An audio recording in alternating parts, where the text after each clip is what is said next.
हमारी प्रशंसा कैसे करेंगे?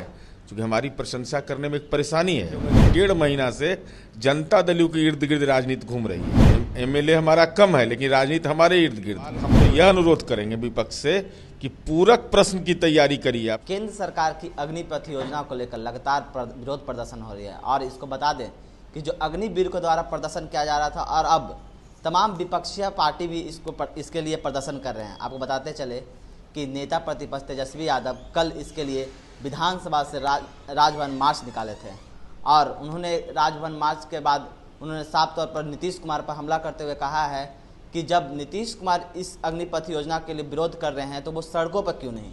इसी बात करने के लिए हमारे साथ जदयू के एमएलसी नीरज कुमार हैं। नीरज कुमार जी, तेजस्वी यादव ने आरोप लगाया है कि अगर अग्निपथ स्कीम को लेकर विरोध करें नीतीश कुमार तो वो सड़कों पर क्यों नहीं दिख रहे हैं। ममता बनर्जी जी रोड पर नजर आई थी आंदोलन करते हुए,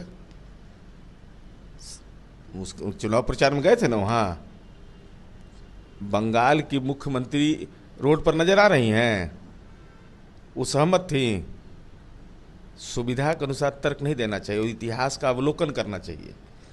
जब उनके पिताजी पर भ्रष्टाचार का आरोप लगा और जब उनको गिरफ्तार किया गया तो उस समय क्या चिंता थी कि हमारे परिवार को सत्ता मिल जाए। उनकी मां मुख्यमंत्री बन के आंदोलन किए थे क्या उस समय? उनसे जुड़े हुए मामले में आंदोलन नहीं किए थे।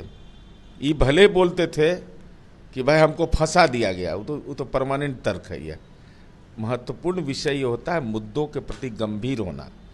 तो हम यह जानना चाहते हैं कि माननीय तेजस्वी यादव जी, आप तो लगातार जनहित के मुद्दे को उठाने का लगातार दावा करते रहे, विभिन्न यात्राएं आपने घोषित किया, तो हमको नहीं लगता है कि विभिन्न यात्राएं आपने कभी पूरा किया। वो बीच में ही आप रोक देते हैं तो मुद्दे खत्म हो गए आपके, इसका मतलब तो ही माना जाएगा। इसलिए पार्टी के राष्ट्रीय अध्यक्ष आदरणीय ललन बाबू ने सारी बातें स्पष्टता के साथ कह दिया। ये ट्वीट के माध्यम से लिखा हुआ वापस नहीं होता है। वो बात एक एक शब्द जो है वह पार्टी की नीति को रिफ्लेक्ट करता है। तो हम अपनी बात को कह दिए। अब इस संदर्भ में कोई राजनीतिक संदर्भ आप कर रहे हैं तो उनको अधिकार है हमारी आलोचना करने का। हमारी प्रशंसा कैसे करेंगे? क्योंकि हमारी प्रशंसा करने में एक परेशानी है।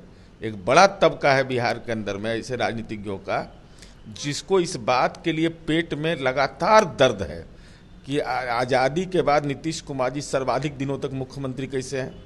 इसीलिए देखे होंगे कि 1.5 महीना से जनता दल के इर्द गिर्द राजनीति घूम रही है। एमएलए हमारा कम है, लेकिन राजनीति हमारे इर्द गिर्द। कोई हमको उपराष्ट्रपति बना रहा था, कोई राज्यसभा भेज रहा था, नो ऑब्जेक्शन सर्टिफिकेट भी दिलवा दिया, उसके बाद राष्ट्रपति चुनाव का उम्मीदवार भी बना दिया। और जब तक घोषित नहीं हुआ तो रणनीति क्या होगी? तो इसका मतलब क्या है?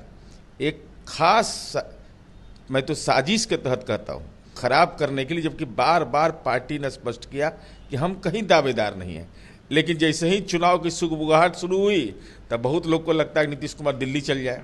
अरे नीतीश कुमार जी बिहार की जनता के सेवा के लिए जो मैंडेट है उसके अनुसार काम कर रहे हैं। 7 निश्चय पार्ट 2 का कल बिहार विधानसभा का मॉनसून सत्र की शुरुआत होनी है और क्या विपक्ष के सभी सवालों के जवाब के लिए रेडी हैं? बिल्कुल, हिट एंड रन नहीं, सवाल उठाइए तो जवाब सुनिए। ऐसा नहीं कि हिट एंड रन, बाहर में बोलिए अंदर में सवाल का जवाब सुनने को तैयार नहीं रहिए। और सवाल हम तो यह अनुरोध करेंगे विपक्ष से कि पूरक प्रश्न की तैयारी करिए। आप सप्लीमेंट्री जो आप प्रश्न पूछिएगा, सरकार हर सवाल का जवाब मुद्दों के आधार पर जो भी कार्यसूची में रहेगा बिंदुवार पारदर्शी तरीके से, चुभने वाला नहीं, सलाह के रूप में अगर आप चुभने वाला नहीं, जो तथ्यगत होगा वह जवाब देंगे। आपको अधिकार है, पूरक पूछिए। अगर आप हिट एंड रन की परंपरा को कायम रखिएगा तो यह स्वस्थ लोकतंत्र के लिए बेहतर नहीं। चलिए, ये थे नीरज कुमार जदयू के एमएलसी। उन्होंने साफ तौर पर कहा है कि कल जो मानसून सत्र की शुरुआत होनी है उसके लिए हम पूरी तरह से तैयार हैं।